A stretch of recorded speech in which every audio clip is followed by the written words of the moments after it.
YouTube, Uncle Lucky here, and welcome back to another episode of Comic Book Cuisinart. Today, we're going to do a review of Earth 2 Society.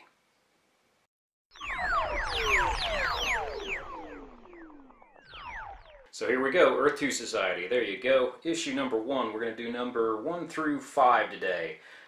Just to get you guys in sync with what's going on if you haven't been reading it. Here's the thing. Earth 2 Society is a very good book. I'm enamored with it. Now, Daniel Wilson weaves a pretty good story. He really does. It's only kind of marred by little things. Like I said, if you didn't know anything about Earth 2 and the story itself, where it comes from, what it led up to, because it can be really confusing at a certain point. I mean, you've got so many different things that have happened in the DC universe that led up to Earth 2 and stories from Earth 2 and alternate realities and the multiverse, everything that goes along with it. So if you had just picked up Earth 2 Society, you'd probably be really confused on a lot of the things that were going on. Wilson weaves a pretty good tale, but at times the story goes in and out from back in the past, about a year before, and then present, and then a year later.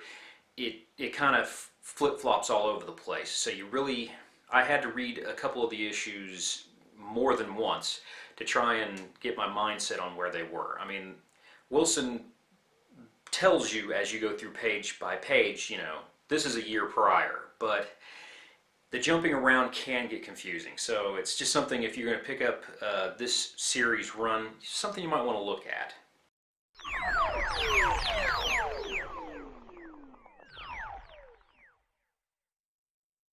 So basically the stories are following an arc where all of the survivors from a doomed Earth 2 crash land on another planet.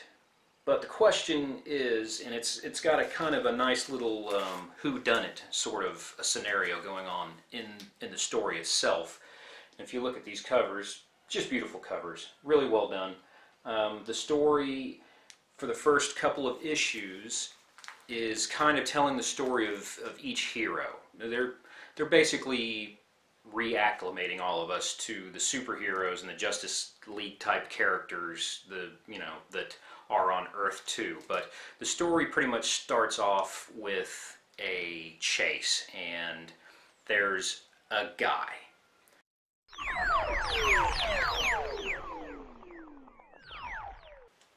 Yes, a guy. A bad guy or a good guy. We don't know. Terry Sloan is being chased through the streets by Batman.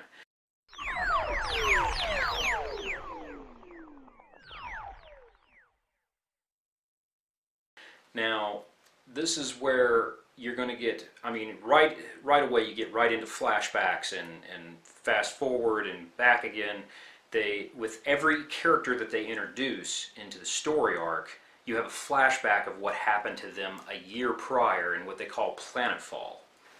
So what you have is a story that's a little bit confusing, but the nutshell basically is that after the convergence and after everything that happened a little bit before that and a little bit after that, Earth 2 was destroyed, completely wiped out. Everybody that got off of Earth 2 in spaceships were searching the cosmos for another place to live that they could call their Earth 2. So what happens is Terry Sloan, we're not sure if he's a good guy, bad guy, ends up crashing all the ships that were in space onto Earth 2, the new Earth 2. And everybody pretty much blames him for the catastrophe that followed that. He's one of those cut and dry kind of bad guys you think. Again, you're not sure if he really is a bad guy or not. But he crash lands everybody onto Earth 2, a whole bunch of people are killed, but then they start trying to rebuild their society, all the while blaming Terry Sloan for what happened. So, as the stories progress, each comic book, again, kind of reintroduces you to key characters, the Justice League type characters, the archetypes. It tells you what's going on with them right this minute, but then it also flashbacks to a year prior when the ships crashed. So it's got a lot of back and forth, it really does. But it's really enjoyable. It's an enjoyable read, But what really brings it all home is the art.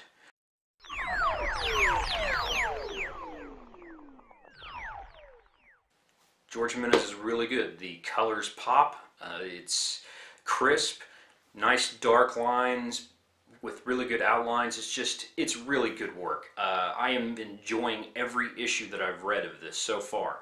And I think I'm current, like I said, this is up to issue 5 right now, 5 or 6 that I'm reviewing, but basically those first issues introduce you to all the Justice Leaguer type characters from Earth 2, and they build up to the Terry Sloan character, and again, you don't know if he's a good guy or a bad guy up to a certain point, and I still don't know if he's a good guy or a bad guy after being current with all the issues. So there you have it. Earth 2 Society, really good comic book, really good read. I would recommend, if anybody out there is into the Justice League type comic books, if you're a huge fan of all things Justice League, can't get enough of it, this is a good comic book. It really is. It's a good story.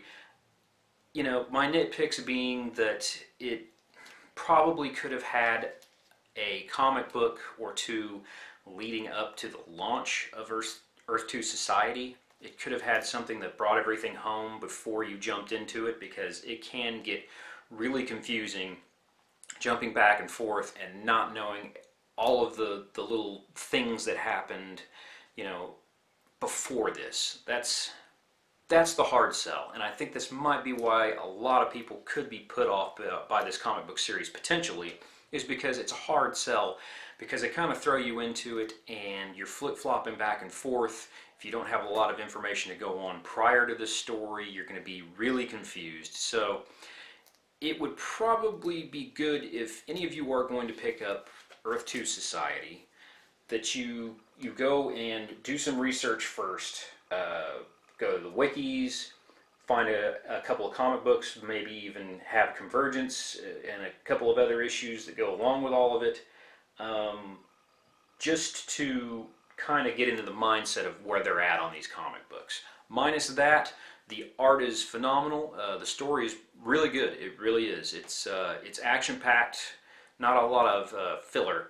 So yeah, go out and buy it if you really are into the Justice League type comic books. That'll do it for this episode. I hope you guys have a good one. I'll see you on the next episode.